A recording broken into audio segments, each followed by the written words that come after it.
Alright guys, I've been going over the latest data, and I've got to tell you, this winter is shaping up to be one we're going to remember. It's not just another run-of-the-mill cold season, no. This one has all the hallmarks of a throwback winter.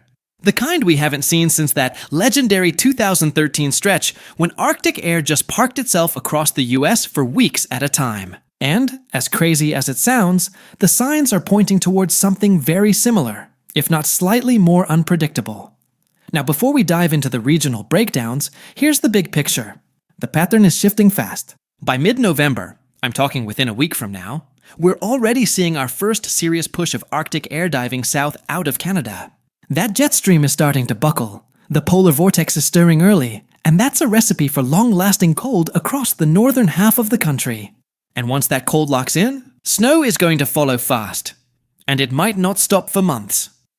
Let's start with what's happening right now. Because if you're in the Midwest or the Great Lakes, you can already feel it. Those daytime highs that were comfortably in the 50s and 60s last week? Yeah, those are gone. We're talking about highs dropping into the 30s, wind chills in the 20s, and overnight lows sinking into the teens in some spots by mid-month. The pattern I'm seeing suggests that by the third week of November, we could be dealing with snow cover stretching from the Dakotas all the way into northern Ohio, weeks earlier than normal. And it's not just a quick blast of cold air. Once this pattern sets up, it's going to reload again and again. Every 2 weeks, another wave of Arctic air is likely to surge southward, bringing snow chances deep into the heart of the country, even for places that don't usually see much of it until after Christmas. By the way, if you'd like specific weather forecasts for your region or city, please leave them in the comments. I'll answer them individually as time allows. Also, if you like the video and subscribe to my channel, you'd be very grateful. Now, let's move on. Now let's talk region by region because everyone's going to feel this winter in a different way. Up in the Pacific Northwest, you're in for a chilly, stormy setup. The jet stream looks active, sending in wave after wave of moisture off the Pacific. I'm seeing the Cascades picking up well over 200 inches of snow by season's end, with Seattle actually seeing a few legitimate snow events, possibly totaling 6 to 10 inches through the season, which is way above normal for that area. Portland could get a couple of rare snow days too, especially in late December and again in early February when the coldest air pushes west. Moving east into the northern Rockies, Montana, Idaho, and Wyoming. This looks like your year. If you love snow, buckle up, because we could be talking about 250 to 300 inches for the high elevations and 60 to 90 inches down in the valleys. Billings, Bozeman, Missoula, those spots might be shoveling almost every week through January. The kind of consistent snowpack we haven't seen since that wild winter of 2013-2014. Now for the upper Midwest and Great Lakes, this is the bullseye zone. Minnesota, Wisconsin, Michigan, northern Illinois, northern Indiana, and northern Ohio.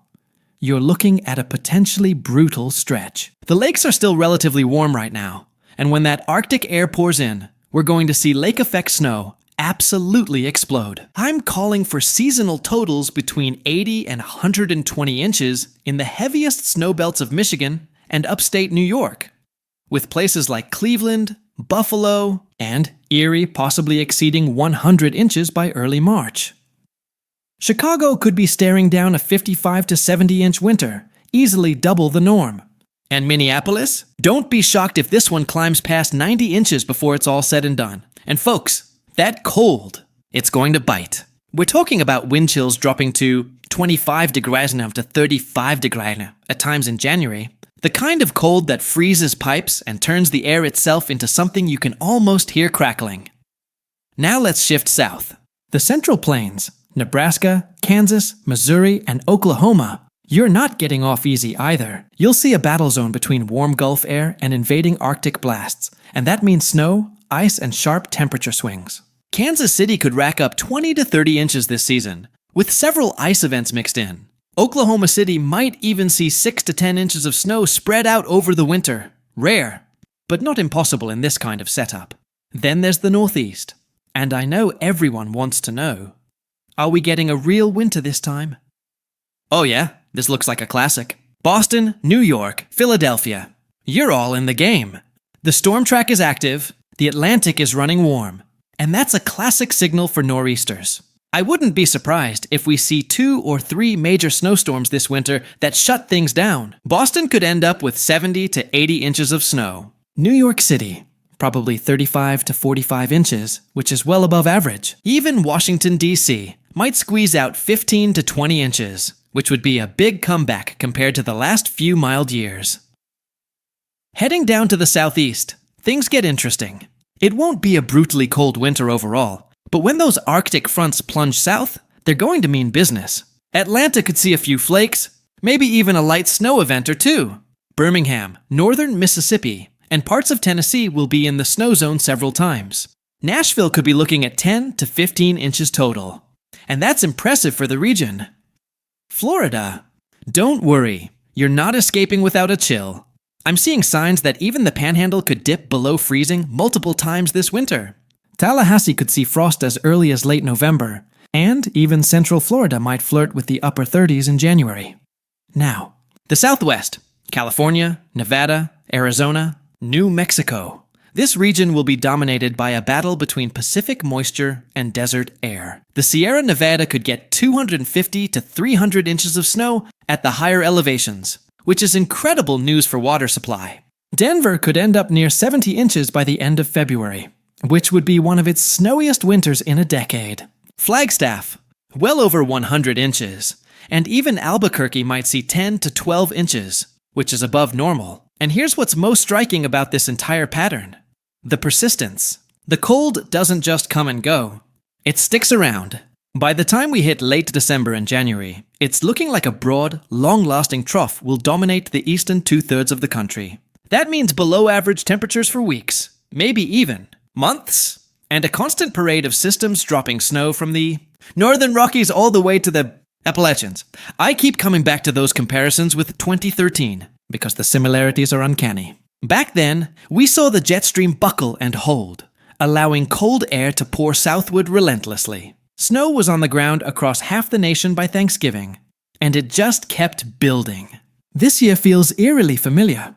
The same kind of blocking patterns are developing over the Pacific and the North Atlantic, and those are the features that drive long, cold, snowy winters. So if you're wondering, when does this all begin?